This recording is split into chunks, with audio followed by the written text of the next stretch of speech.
Tu es peut-être simplement tombé ici, sans chercher quoi que ce soit, sans attente particulière. Une vidéo parmi d'autres, apparue sur ton chemin. Prends cela comme un texte laissé là, perdu par terre. Tu peux l'écouter, ou passer ton chemin. Ce qui va suivre n'est ni une démonstration, ni une promesse, ni une vérité à avaler. C'est une transmission.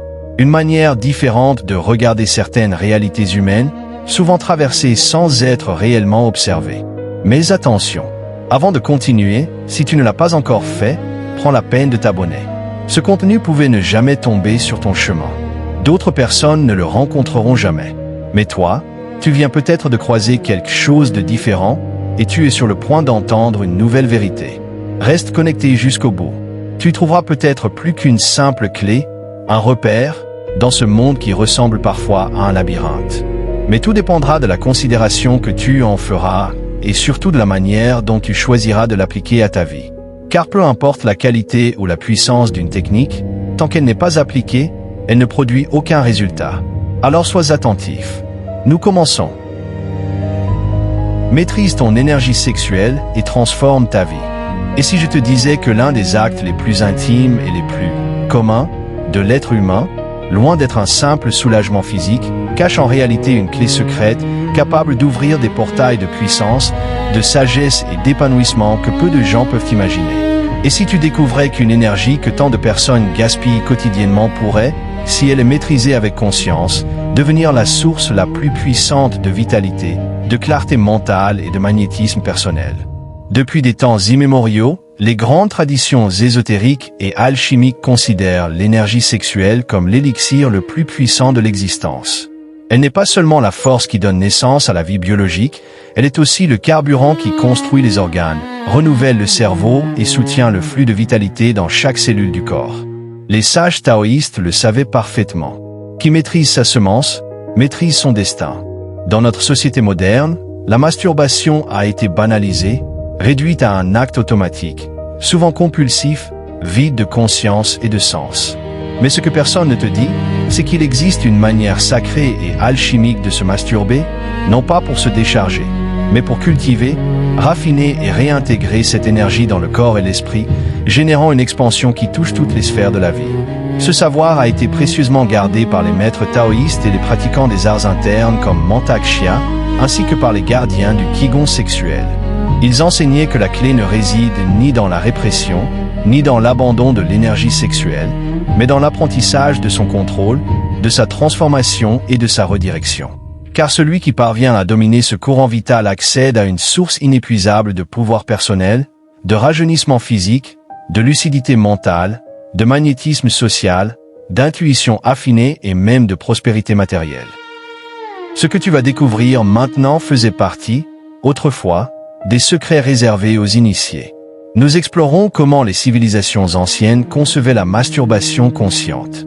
Tu apprendras les principes fondamentaux de la rétention et de la circulation de l'énergie sexuelle et tu comprendras pourquoi une gestion adéquate de cette énergie peut faire de toi un être souverain, maître de ton corps, de ton esprit et de ta réalité.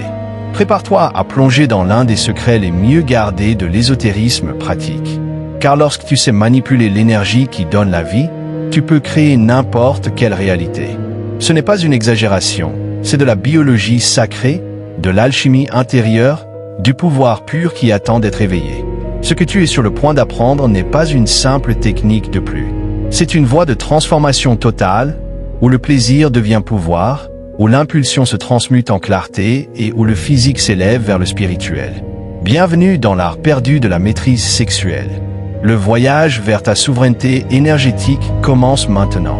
Pour comprendre pourquoi l'énergie sexuelle est considérée comme l'une des forces les plus puissantes et sacrées de l'être humain, il faut plonger dans le tissu des civilisations anciennes, là où les sages ne séparaient jamais le corps de l'esprit, ni le physique du spirituel.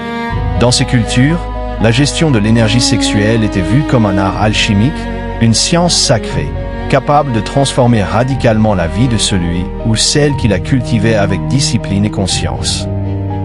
Dans la Chine ancienne, les maîtres taoïstes observaient que la semence sexuelle, appelée Jing, n'était pas un simple fluide biologique, mais la forme la plus concentrée de l'énergie vitale. Ils enseignaient que chaque goutte de sperme ou de fluide sexuel contenait l'essence même de la vie, Une condensation d'énergie qui, si elle était gaspillée en excès, affaiblissait le corps, flétrissait les organes et réduisait la longévité. Mais si elle était conservée, raffinée et recirculée vers l'intérieur, elle nourrissait le cerveau, renforçait la moelle épinière, rajeunissait les organes et élargissait la conscience. C'est ainsi que naquirent des pratiques comme l'art de la rétention séminale et le circuit microcosmique, où l'énergie sexuelle était guidée consciemment depuis le centre sexuel jusqu'à la colonne vertébrale et la couronne, élevant le taux vibratoire du pratiquant. Les taoïstes soutenaient que la véritable immortalité ne résidait pas dans la négation du plaisir, mais dans la transmutation du désir en vitalité, en clarté et en longévité. En Inde védique, le tantra enseignait des principes similaires. Les écritures tantriques révélaient que l'énergie sexuelle, connue sous le nom de Shakti, était la manifestation la plus puissante de l'énergie cosmique. Grâce à des techniques telles que le Methuna, l'union consciente, et les bandhas, les verrous énergétiques, les pratiquants apprenaient à faire monter l'énergie sexuelle à travers les chakras, éveillant la Kundalini, le serpent de feu intérieur qui, en s'élevant, menait à l'illumination et à l'union avec le divin. Mais même en dehors de l'Asie, on retrouve les traces de ce savoir. Les alchimistes médiévaux parlaient de l'union du soufre et du mercure, symbole des principes masculins et féminins qui, intégrés dans le corps énergétique du pratiquant, donnaient naissance à la fameuse pierre philosophale, symbole de la transmutation totale de l'être. Ces alchimistes ne cherchaient pas seulement à transformer les métaux en or, mais à se transformer eux-mêmes, élevant leur vibration par l'intégration et la sublimation des forces sexuelles internes. Même en Égypte, les écoles de mystère enseignaient que le secret de la longévité et de l'expansion spirituelle résidait dans la conservation de l'essence vitale. Les prêtres d'Isis et d'Osiris pratiquaient des rituels où l'énergie générée par l'union sexuelle était dirigée vers les centres supérieurs, créant un champ magnétique si puissant qu'il permettait de se connecter aux sphères célestes et de recevoir une connaissance supérieure. Le fil conducteur entre toutes ces cultures est clair. L'énergie sexuelle n'était ni réprimée, ni banalisée. Elle était considérée comme une énergie sacrée, un outil évolutif, dont le mauvais usage menait à la dispersion, à la fatigue et à la perte de puissance, mais dont l'usage conscient offrait vigueur, magnétisme, clarté et expansion spirituelle. Aujourd'hui, dans notre modernité, nous avons oublié cet article. La masturbation, dépouillée de son caractère sacré, est devenue pour beaucoup un acte automatique et compulsif qui disperse cette énergie précieuse. Mais les enseignements anciens refont surface, nous rappelant que nous pouvons récupérer cette sagesse et l'appliquer dans notre quotidien, car celui qui apprend à maîtriser cette force devient littéralement l'alchimiste de son propre destin. Pour comprendre comment cette énergie fonctionne concrètement dans le corps humain, il est essentiel de dépasser la vision purement morale ou psychologique de la sexualité et d'entrer dans une lecture biologique et énergétique. Le corps n'est pas un simple assemblage de chair et d'os, il est un système dynamique où chaque impulsion, chaque désir, chaque excitation génère un courant mesurable de vitalité. Lorsque l'excitation sexuelle apparaît, le corps active une véritable dynamo interne. Le système nerveux s'illumine, la circulation sanguine s'intensifie, les glandes endocrines libèrent des hormones puissantes et le cerveau entre dans un état de cohérence particulier. Cette montée d'énergie n'est pas anodine. Elle mobilise une quantité colossale de ressources vitales, bien supérieures à celles engagées dans la plupart des activités quotidiennes. Dans un schéma inconscient, cette énergie est immédiatement dirigée vers la décharge. L'organisme apprend alors à associer excitation et perte, montée et chute, tension et épuisement. À long terme, ce conditionnement crée une fatigue subtile, une baisse de concentration, une diminution de la motivation et une sensation diffuse de dispersion intérieure. L'énergie monte, puis s'effondre, encore et encore. Mais lorsque cette même énergie n'est pas expulsée mécaniquement, lorsqu'elle est retenue quelques instants avec présence, quelque chose de radicalement différent se produit. Le corps cherche une autre voie. L'énergie, au lieu de sortir, commence à circuler. Elle remonte naturellement par la colonne vertébrale, irrigue le système nerveux central et nourrit le cerveau. Ce phénomène explique pourquoi de nombreux pratiquants rapportent une sensation de clarté mentale, de calme profond et de puissance intérieure après une excitation maîtrisée. C'est ici que réside la distinction fondamentale entre répression et transformation. Réprimer, c'est bloquer l'énergie, créer une tension interne qui finit par exploser. Transformer, c'est laisser l'énergie circuler librement à l'intérieur, sans la gaspiller, en lui offrant un chemin plus élevé. Le corps, lorsqu'il est guidé avec douceur et intelligence, sait exactement quoi faire de cette force. Avec la pratique, cette circulation devient de plus en plus fluide. Le plaisir ne disparaît pas, il se diffuse. Il quitte le seul centre génital pour envahir la poitrine, le ventre, la tête, jusqu'à devenir un état global de bien-être vibrant. Ce n'est plus une excitation nerveuse, c'est une présence habitée, stable, profondément enracinée. C'est à ce stade que l'on comprend pourquoi les anciens parlaient de magnétisme personnel. Une personne qui conserve et fait circuler son énergie sexuelle rayonne différemment. Sa posture change, son regard se stabilise. Sa voix gagne en densité. Sans effort apparent, elle dégage une autorité naturelle, une attractivité calme, presque silencieuse. Ce magnétisme n'est pas une stratégie sociale, c'est une conséquence biologique et énergétique. Le corps, saturé de vitalité, entre en cohérence. Les microtensions disparaissent, les gestes deviennent économes, la présence s'approfondit. L'individu n'a plus besoin de chercher l'attention, il la génère. Et c'est précisément pour cette raison que la maîtrise de l'énergie sexuelle a toujours été liée au leadership, à la créativité et à la capacité de manifester sa volonté dans le monde. Celui qui ne disperse plus sa force intérieure développe une stabilité émotionnelle rare, une vision plus claire et une endurance mentale supérieure. Il avance avec constance, sans se brûler. À partir de là, la masturbation cesse d'être un acte de fuite ou de compensation. Elle devient un laboratoire intérieur, un espace d'observation, un entraînement à la maîtrise. Chaque montée d'énergie devient une occasion de renforcer le système nerveux, d'affiner la conscience et d'ancrer davantage la présence dans le corps. Entrer dans la pratique consciente ne commence pas par un geste, mais par un état intérieur. Avant même que le corps ne soit stimulé, l'attention se place. Le souffle s'approfondit. Le regard intérieur se stabilise.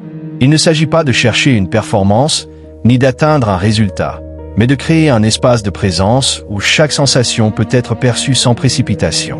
Le corps devient alors un territoire à écouter plutôt qu'un mécanisme à exploiter. Les premières sensations apparaissent, non comme une urgence, mais comme une vague douce qui monte progressivement.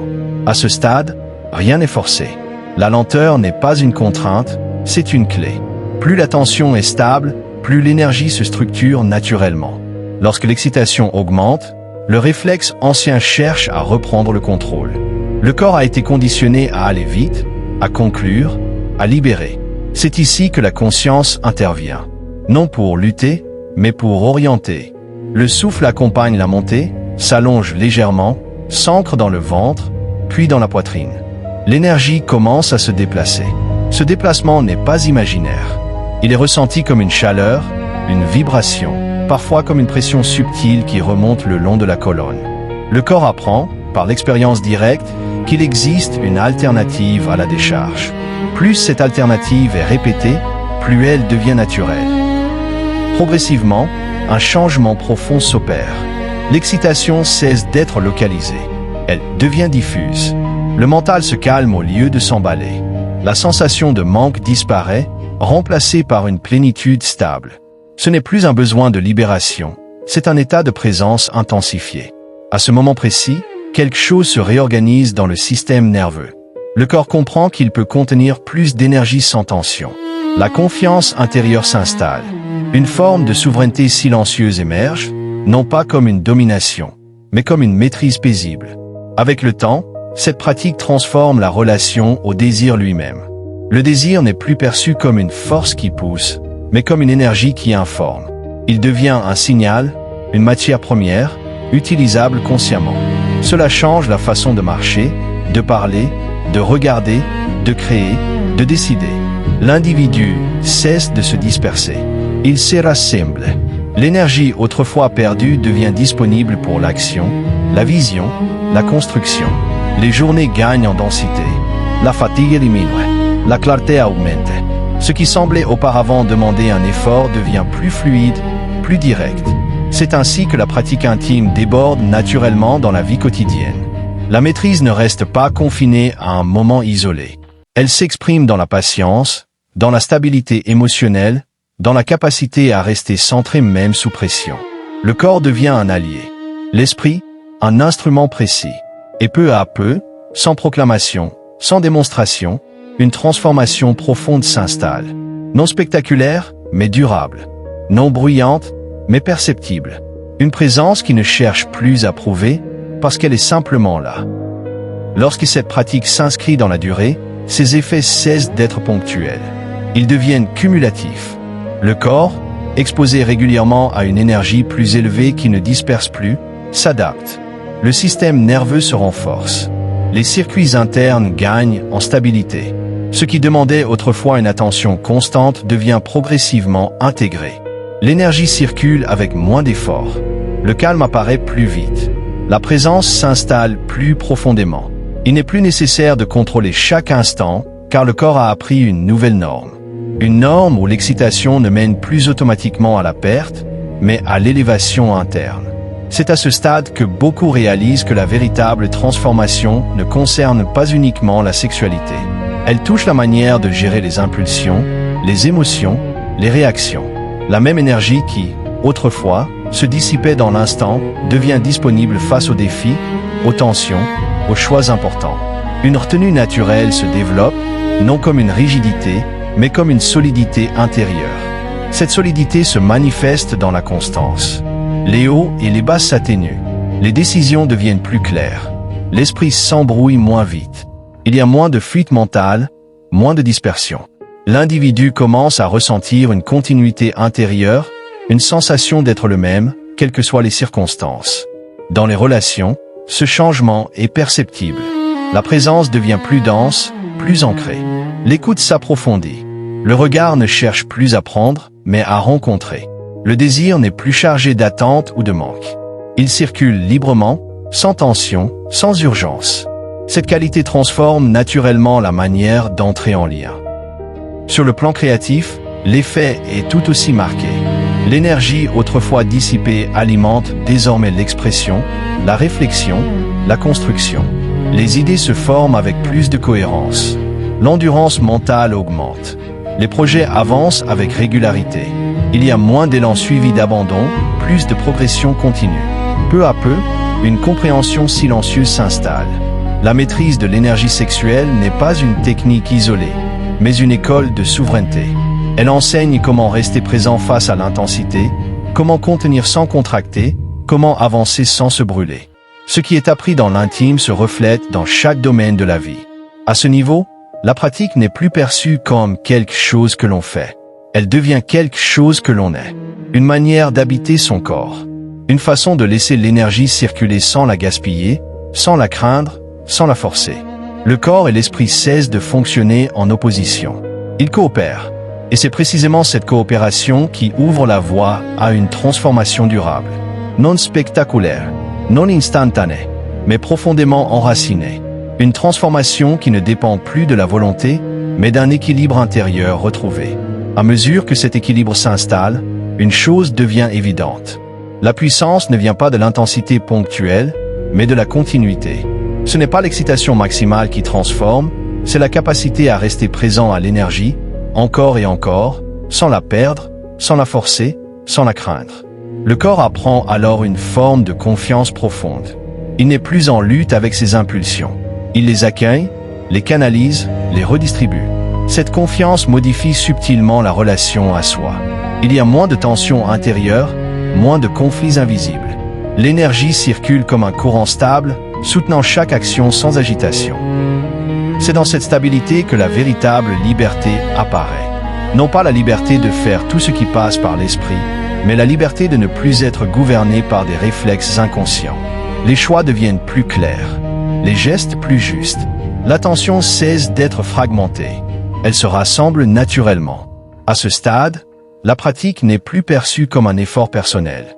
Elle devient un terrain d'écoute, un dialogue silencieux avec le corps. Chaque sensation en forme, chaque montée d'énergie enseigne. Rien n'est à rejeter, rien n'est à précipiter. Tout trouve sa place dans un rythme intérieur plus vaste. Ce rythme se reflète dans la manière de vivre. Les journées gagnent en cohérence. Les actions s'enchaînent avec moins de friction. Il y a une sensation d'alignement discret, mais constant, comme si l'énergie intérieure soutenait chaque mouvement au lieu de le disperser. C'est ainsi que l'on comprend que la maîtrise n'est pas une domination, mais une relation juste. Une relation où l'énergie sexuelle cesse d'être une force qui déborde ou qui manque, pour devenir une base stable, un socle sur lequel s'appuyer. Elle nourrit sans exciter, elle dynamise sans agiter, elle soutient sans contraindre. Et lorsque cette relation est établie, quelque chose change définitivement. Le corps cesse d'être un lieu de tension à gérer. Il devient un espace habité, un espace fiable, un espace où l'énergie circule au service de la conscience, et non l'inverse. C'est dans cet état que l'être humain retrouve une forme de simplicité puissante. Moins de lutte, moins de dispersion, plus de présence, plus de clarté. Une manière d'être au monde qui ne cherche plus à compenser, mais à incarner pleinement ce qui est déjà là. Arrivé à ce point, il devient clair que ce chemin n'a jamais été une quête de contrôle extérieur. Il s'agit d'un retour à une intelligence interne que le corps a toujours possédée, mais que le rythme moderne a progressivement étouffé.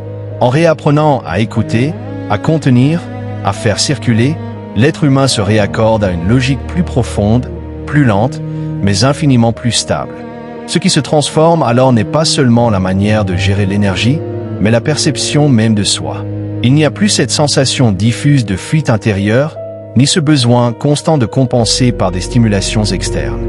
Une satisfaction calme apparaît, non liée à un événement précis, mais à une cohérence retrouvée. Cette cohérence agit comme un socle. Elle soutient les périodes d'intensité comme les moments de silence. Elle permet de traverser les défis sans se dissoudre et les réussites sans se disperser. L'énergie reste présente, disponible, orientée.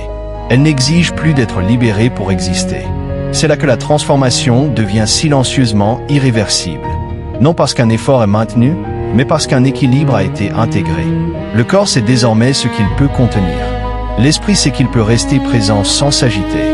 Une alliance se forme, simple, fonctionnelle, durable. Dans cet état, il n'y a plus besoin de se définir par une pratique ou une discipline.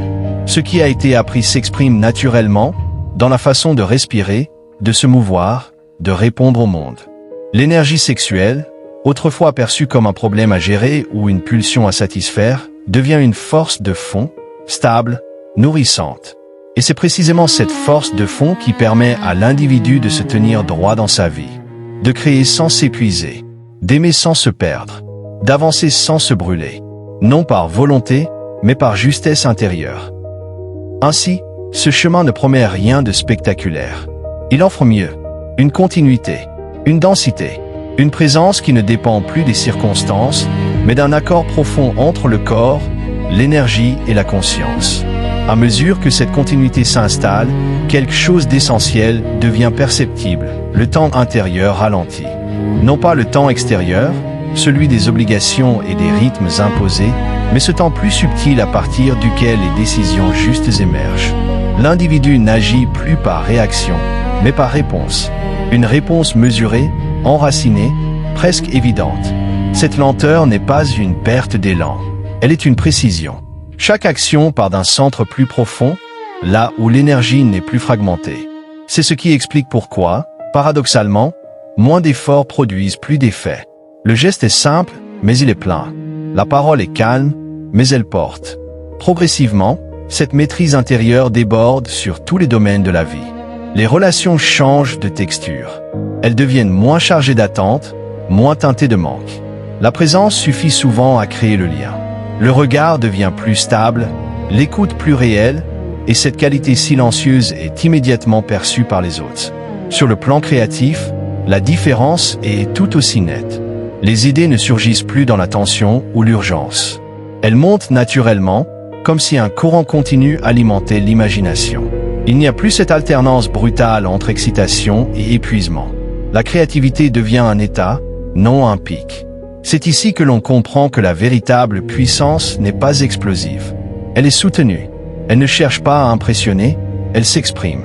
Elle n'a pas besoin d'être prouvée, car elle se manifeste dans la cohérence des actes, dans la constance de l'énergie, dans la clarté de l'esprit. À ce stade, la pratique n'est plus une discipline formelle. Elle est intégrée. Elle se vit dans la manière de marcher, de respirer, de travailler, de se taire aussi. Le corps devient un allié fiable, non un territoire à contrôler. L'énergie circule sans être forcée, parce que les résistances ont été progressivement dissoutes. Et c'est peut-être là le point le plus important. Rien de tout cela ne repose sur la lutte. Il n'y a pas de guerre contre l'instinct, ni de rejet du plaisir. Il y a une compréhension intime de sa fonction, de sa direction, de sa valeur réelle. Le plaisir cesse d'être une fin. Il devient un langage. Un langage que le corps utilise pour signaler l'équilibre ou le déséquilibre, l'ouverture ou la dispersion. En apprenant à l'écouter sans s'y perdre, l'individu accède à une forme de sagesse incarnée, simple, pragmatique, profondément humaine. Et le chemin continue ainsi, non comme une ascension spectaculaire, mais comme une stabilisation progressive. Une verticalité tranquille. Une force qui ne se montre pas, mais qui soutient tout. À ce niveau du chemin, quelque chose se stabilise définitivement. Il n'y a plus cette impression d'aller chercher l'énergie, ni de la retenir par effort. Elle est là, disponible, constante. Le corps sait. L'esprit ne lutte plus. Il accompagne. L'attention devient plus fine. Les pensées perdent leur caractère envahissant et se transforment en outils. Elles apparaissent quand elles sont utiles, puis se retirent d'elles-mêmes. Le silence intérieur n'est plus vide, il est habité. Habité par une vigilance calme, par une lucidité douce. Dans cet état, les choix deviennent simples. Non parce que la vie se simplifie, mais parce que l'on perçoit immédiatement ce qui alimente et ce qui épuise. Il n'y a plus besoin de longues justifications. Le corps donne la réponse avant même que le mental n'argumente. C'est ici que la souveraineté prend tout son sens. Non comme un pouvoir sur les autres, mais comme une autorité naturelle sur soi. Une capacité à rester centré, même au milieu du mouvement. À rester clair, même lorsque l'intensité augmente. L'énergie sexuelle, désormais intégrée, ne cherche plus à s'exprimer de manière compulsive. Elle soutient la présence. Elle densifie l'aura. Elle donne au regard une profondeur tranquille et au geste une assurance sans dureté. Il n'y a plus de séparation entre pratique et vie. Chaque respiration entretient l'équilibre. Chaque instant devient un point d'ancrage. Le corps est stable, l'esprit est clair, l'énergie circule. Et lorsque cette continuité est établie, il ne reste plus rien à ajouter. Rien à forcer, rien à prouver, seulement à vivre.